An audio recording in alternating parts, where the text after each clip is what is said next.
Morning students. 9th कक्षा में हम दो चर वाले रैखिक समीकरण चैप्टर पढ़ रहे हैं।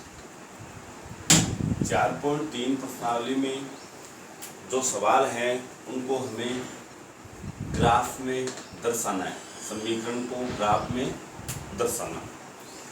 तो यहाँ पे हमारे पास पहला सवाल है, दो चर वाले निम्नलिखित रैखिक समीकरणों में से प्रत्येक का आलेख खींचिए। आलेख खींचिए। दो चरों वाले निम्नलिखित रैखिक समीकरणों में से प्रत्येक का आलेख खींचना है। तो ये प्रश्नावली आपको 4.3 प्रश्नावली है वो ग्राफ में करनी है।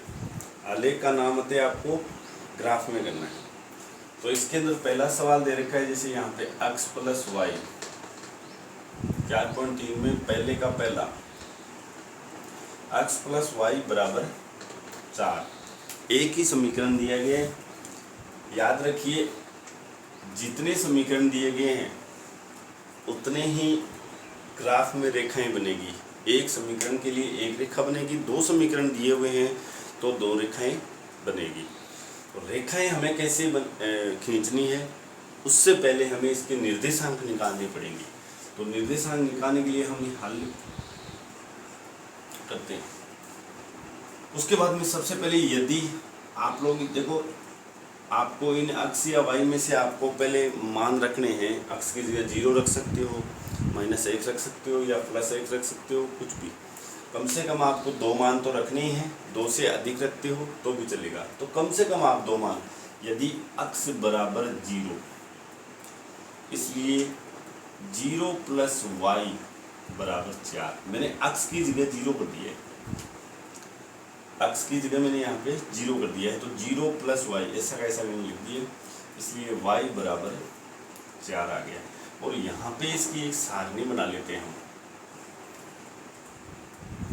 जिसमें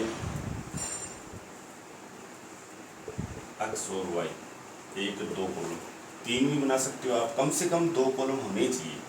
तो हमने x की जगह सबसे पहले रखा है 0, तो यहाँ 0 और y का मान हमारे पास आया 4। इस तरह से ये पहला हो गया। तथा यदि x बराबर 1, अब x के मान हम 1 से हल निकालेंगे y का, तो 1 + y बराबर 4, इसलिए y बराबर 4 - 1 यानी कि 3। ये y का मान 3 आ गया, चेंज हो गया। x का मान हुआ 1, y का मान आया 3। इस तरह से कम 2 मान आपको निकालने हैं। अब इसके निर्देशांक हम यहाँ इसके नीचे बनाएंगे, सारणी के नीचे ही। तो पहले x का निर्देशांक, फिर y का। तो 0 और 4, पहला निर्देशांक ये रहेगा, 1 और 3। जब इन दोनों निर्देशांकों को आप ग्राफ में दर्शा दोगे और उन दोनों को मिला दोगे, तो वो मिलाने वाली रेखा ये समीकरण दर्शाएगी। आइए अब यहाँ पे आलेख देखते हैं हम। सबसे पहले यहाँ पे इस तरह से ग्राफ होता है अपना। इसमें इस तरह से ये खाने होते हैं।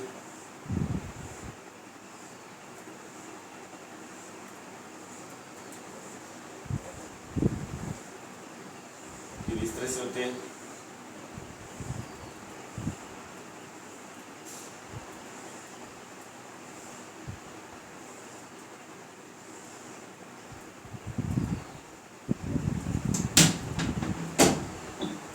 ये इस तरह से दाएं से बाएं जो रेखाएं हैं ना, ये इनको हम x बोलते हैं। ऊपर से नीचे जो रेखाएं हैं इनको हम y-x बोलते हैं। तो ये तो होती है दाएं बाएं, और ये ऊपर से नीचे। सबसे पहले हम इसमें यहाँ संख्याएं देखते हैं। हमारे पास बड़ी से बड़ी संख्या क्या है, तो यहाँ पे 4 हमारे पास सबसे बड़ी संख्या है। तो हम इसका यहाँ पे एक मूल बिंदु मानेंगे। पहले मूल बिंदु देखो, यहाँ भी मान सकते हो आप, कहीं भी। दोनों रेखाओं को प्रतिच्छेद करवाते हुए हमें एक मूल बिंदु प्राप्त करना है। अब इस बिंदु क्या है, दोनों ही प्लस के हैं। तो प्लस के हैं, तो दोनों एक तो इधर जाएगा और एक ऊपर जाएगा। तो आप मूल बिंदु यहाँ भी मान सकते हो, यहाँ भी मान सकते हो, क्योंकि इसके इस साइड ही बनेंगे। ये प्रथम चतुर्थांश में होंगे, तो प्रथम चतुर्थांश ऊपर ही होंगे दोनों। या फिर यहाँ बीच में मान सकते हो इसके यहाँ, जैसे सबसे पहले ये रेखा खींचो आप, इस पे आप लोग लिखोगे अक्ष और ये अक्ष माइनस का रहेगा तो आप डैश लगा दो। इसी तरह से फिर यहाँ से खींच लो, ऊपर ले जाओ इसको पूरी, यहाँ पे y प्लस का हो जाएगा, ये y माइनस का हो जाएगा। ये दोनों रेखाएं जहाँ प्रतिच्छेद कर रही है वहाँ पे मूल बिंदु है और इसके निर्देशांक होते हैं 0 0, मूल बिंदु के निर्देशांक। अब हमारे पास यहाँ पे देखो संख्या है हमारे पास 4 हाईएस्ट है, तो आप एक खाना बराबर एक कर सकते हो या फिर 2 खाना बराबर भी एक कर सकते हो, एक एक दो। तो यहाँ अक्ष वाली लाइन पे इधर होता है 1 2 3 4 5 इस तरह से प्लस का, इधर माइनस का हो जाएगा, माइनस का 1 2 3 और ये माइनस का 4। इस मूल बिंदु से ऊपर की साइड y का मान होगा, y का प्लस का 1 2 3 4 5 और 6। याद रखें ये एक यहाँ पूरा खाना है, जिसे मूल बिंदु से स्टार्ट करके यहाँ पूरा होने पर होता है, यहाँ एक है बीच में नहीं होगा। इस तरह से ये हमारे पास हो गया y का प्लस का मान और y का माइनस का नीचे आ जाएगा, यहाँ एक माइनस का 1 माइनस का 2 माइनस का 3 इस तरह से। सबसे पहले हमें ये निर्देशांक दर्शाना है, इसका स्केल यहाँ पे लिख देते हैं हम पैमाना। पैमाना अक्ष अक्ष पर और y अक्ष पर दोनों का एक समान ले लेना, तो यहाँ आप पैमाना लिख दोगे। पैमाना इसके ऊपर भी लिख सकते हो, एक बड़ा खाना बराबर हमने यहाँ कितनी एक एक लिया है या इकाई ली है, एक एक का अंतर दिख रहा है, इधर भी, तो एक एकक या फिर एक इकाई कर सकते हो।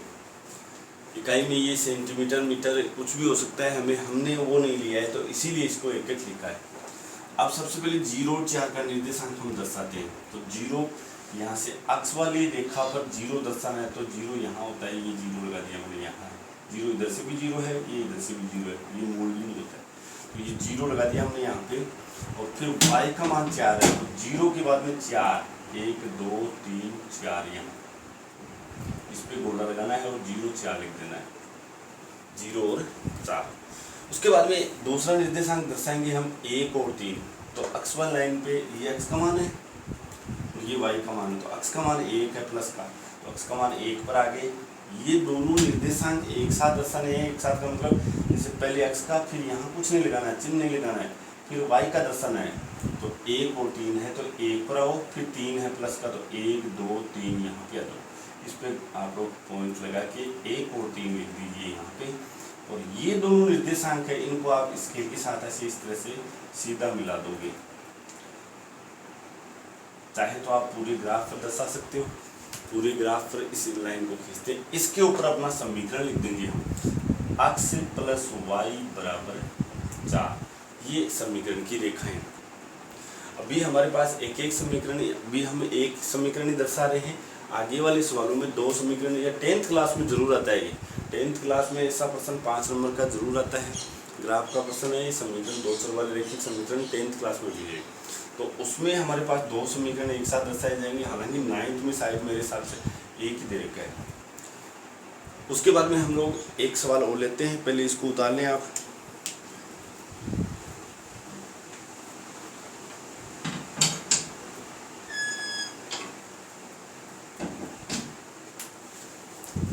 दूसरा सवाल है इसमें, जैसे हम इसमें सवाल नंबर 4 लेते हैं।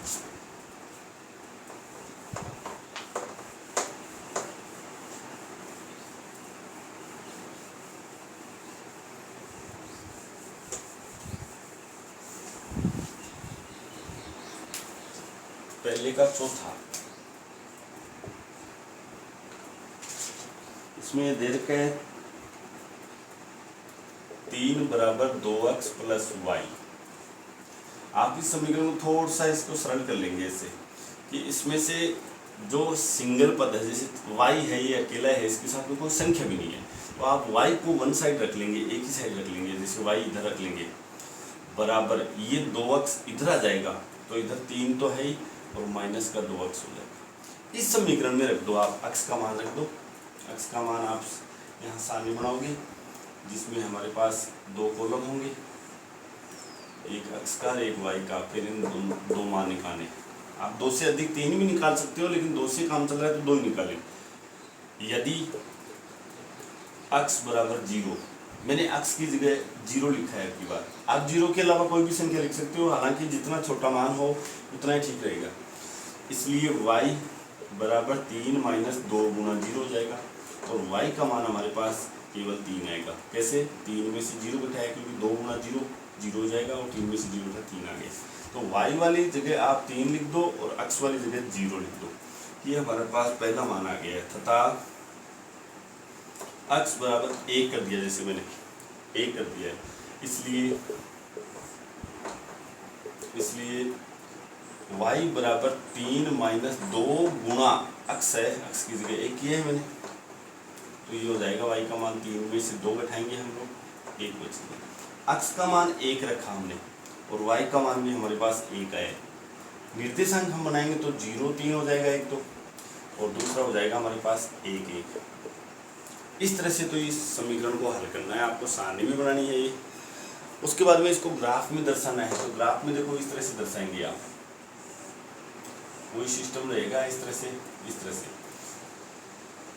यहाँ ये अक्ष है, ये प्लस का है, यहाँ से मूल बिंदु है, मूल बिंदु से दाईं तरफ तो प्लस रहेगा और बाईं तरफ माइनस रहेगा, तो इसकी माइनस रहेगा। इसी तरह से मूल बिंदु से ऊपर की तरफ तो y प्लस का रहेगा और ये y माइनस का रहेगा। उसके बाद में यहाँ पे हम 1 लगा देंगे। एक बॉक्स होते हैं हमारे पास, खाने होते हैं 1 2 3 4 ऐसे, और इधर माइनस का 1 माइनस का 2 माइनस का 3 इस तरह से हो जाएगा। माइनस का 1 माइनस का 2 माइनस का 3 माइनस का 4 इस तरह से। इधर प्लस का हो जाएगा 1 2 3 4 ऐसे। और फिर आपको ग्राफ में दर्शाना है 0 3, पहला निर्देशांक हमारे पास है 0 और 3, तो अक्ष वाली लाइन पे 0 यहीं पे रहेगा। उसके बाद में y का मान 3 है तो 1 2 3 प्लस का 3 है, इसलिए ऊपर आ गए हैं। यहाँ पे आप लोग 0 और 3 लिख दोगे गोला लगाकर। इसी तरह से फिर दूसरा निर्देशांक 1 1 का है, तो अक्ष वाली लाइन पर भी 1 ही आ गए और y वाली पर भी 1 ही आ गए, इस पर 1 1 लिख दोगे। दोनों निर्देशांक आपको दिखाई दे रहे हैं, पहला ये था 0 3 और दूसरा 1 1 ही है। इन दोनों को स्केल के साथ ऐसे मिला दोगे और इस पे दोनों तरफ एरो लगा के इस पे वो समीकरण लिख दोगे। इस रेखा पर ये समीकरण लिख दोगे 3 बराबर 2x प्लस y, ऐसे तिरछा लिख देना, जहाँ भी जगह मिले, यहाँ मिले, यहाँ मिले, जहाँ भी जगह मिल रही है 3 बराबर 2x प्लस y। इस तरह से ये हमारा ग्राफ में होगा। बाकी बचे हुए सवाल, इसमें 2-3 सवाल बच गए हैं, वो स्वयं ग्राफ में करेंगे आप। प्रत्येक सवाल के लिए एक पेज होगा ग्राफ का। ग्राफ वाले पे आप इसको तो वहाँ पे ग्राफ में एक इस तरह का पेज आता है जो ये बॉक्स में लिखे हुए होते हैं उसमें, और दूसरी साइड खाली आता है। खाली में ये हल करोगे और उसके साइड में ये करोगे। इसके बाकी बचे हुए सवाल नोट कर लें आप लोग। जैसे इसका दूसरा सवाल है, पहले का दूसरा आप स्वयं करेंगे, x माइनस वाई बराबर 2। तीसरा भी स्वयं करेंगे, 2 सवाल खुद करेंगे, y बराबर 3x। इसमें कोई जरूरी नहीं है कि आप x बराबर ही मान रखो, y बराबर भी रख सकते हो, जैसी आपकी सुविधा रहे वैसे। इस तरह से ये पहला सवाल अपना कंप्लीट होता है। उसके बाद में दूसरा सवाल देखते हैं। दूसरा सवाल हमारे पास, ध्यान से सुने इसको और देखें।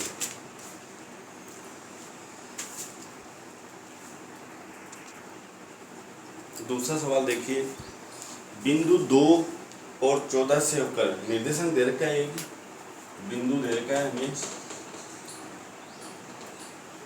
2 और 14, यानी x की जगह 2 है और y का मान है इसमें 14। बिंदु 2 और 14 से होकर जाने वाली 2 रेखाओं के समीकरण लिखना है। अब की बार हमें समीकरण लिखना है और आगे इसमें पूछा है इस प्रकार की और कितनी रेखाएं हो सकती है। तो यहाँ सबसे पहले इसका समीकरण बनाते हैं। सबसे पहले समीकरण का रूप लिखते हैं ax प्लस by बराबर c। ax यहाँ पे हमारे पास से a का मान यहाँ पे 2 दे रखा है, x का मान, और y का मान 14 दे रखा है। तो ये 2a हो जाएगा, इसलिए 2a। देखो अक्ष की जगह 2 है, पहला अक्ष का निर्देशांक होता है, दूसरा y का। a अक्ष की जगह 2 कर देंगे तो 2a बन जाएगा, प्लस by है तो y की जगह 14 कर देंगे, 14 गुणा b यानी कि 14b बराबर c। ये हमारे पास c का मान आ गया, c का मान आ गया 2a प्लस 14b। अब c का मान, इसलिए c का मान समीकरण इसमें रख देंगे हम, इसको 1 नंबर रख देंगे। तो समीकरण 1 में रखने पर, 1 में रखेंगे तो ये ax प्लस by बराबर c है। तो c का मान आ गया हमारे पास 2a प्लस 14b। ये अब हम लोग इनको इधर ले आएंगे, जैसे ये इधर ax है, उधर से भी a वाला इधर आएंगे तो माइनस के 2a, प्लस का by है, उधर से b वाला इधर लाएंगे तो माइनस के 14b बराबर इधर 0। यहाँ तक समझने के बाद में यहाँ से आप लोग 2 2 की जोड़ी बना लेंगे। यहाँ से कॉमन a आ रहा है तो x माइनस 2 बच गया, प्लस यहाँ से प्लस का b कॉमन ले लेंगे तो y माइनस 14 बराबर 0। उसके बाद में यहाँ से तुम लोग, जैसे ये a x माइनस 2 है, इसको यहीं रोक लेंगे हम, a x माइनस 2 को इधर ही रोकेंगे, इसको इधर ले जाएंगे बराबर, ये माइनस का बन जाएगा, minus b into y minus 14, plus का b था, ये माइनस का बन जाएगा। अब a बट्टा ये b इसके नीचे आएगा क्योंकि गुणा हो रहा है माइनस b इस पूरे कोष्टक से, तो a बट्टा माइनस b बराबर y माइनस 14 इधर है ही, ये x माइनस 2 इससे गुणा हो रहा है, इधर आएगा तो भाग में हो जाएगा। यहाँ से ये समीकरण बनने लास्ट बन रहे हैं कि इसमें a और b की जगह हम मान रख सकते हैं, इसलिए a तथा b के विभिन्न मानों से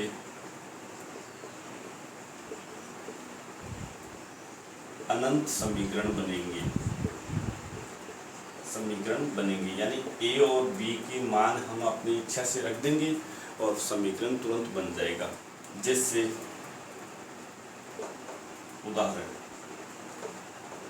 a बराबर जैसे 1 ले लिया और b बराबर 2 ले लिया, एक ही जगह मैंने a ले लिया है, आप यहाँ पे कुछ भी ले सकते हो a और b की जगह।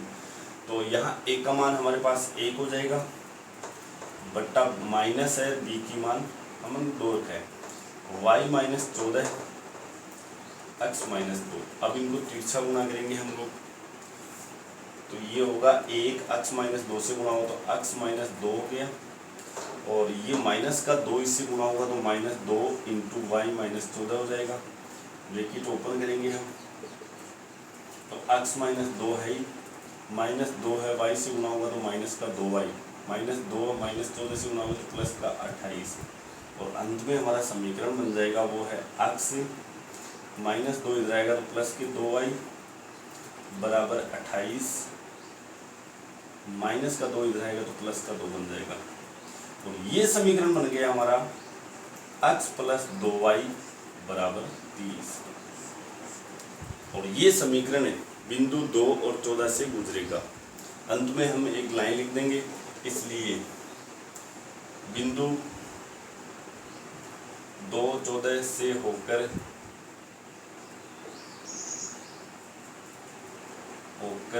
जाने वाली अनंत रेखाएं हो सकती हैं, क्योंकि हम लोग a और b का मान जैसे चेंज करेंगे ना, यहाँ पे जैसे a और b का मान है, हमने 1 और 2 लिया है, तो a और b का मान यदि हम 3 और 4 रखेंगे तो दूसरा समीकरण बनेगा। इस तरह से हमारे पास अनंत इस तरह से रेखाएं बन सकती है। तो ये हमारा समीकरण रहेगा, इसमें कोई ज़रूरी नहीं है यही आपके आंसर आए, आप लोग ये मान चेंज करोगे तो दूसरे आएंगे और वो सब सही होंगे। इस तरह से हमारे पास ये दूसरा सवाल कंप्लीट होता है, बाकी हम कल देखेंगे।